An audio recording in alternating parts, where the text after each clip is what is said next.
който вчера за първи път седна в кол-двойката, която е в X4. Няма да го видите в състезанието.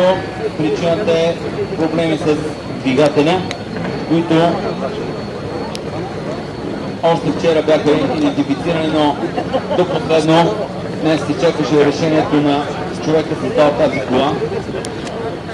Пламен Пантелеев от Варна предостави любезно този автомобил на Радко Петров за състезанието в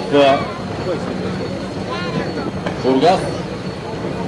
Пламен Атанасов, извинете, Пламен Пантелеев е човек, организатор на следващия кръг от пистовия шампионат Писта Русе. Чувствате се поканени идния уикенд на Писта Русе именно от Пламен Пантелеев. Той е създателя на автомобилен спортен клуб Хобикар.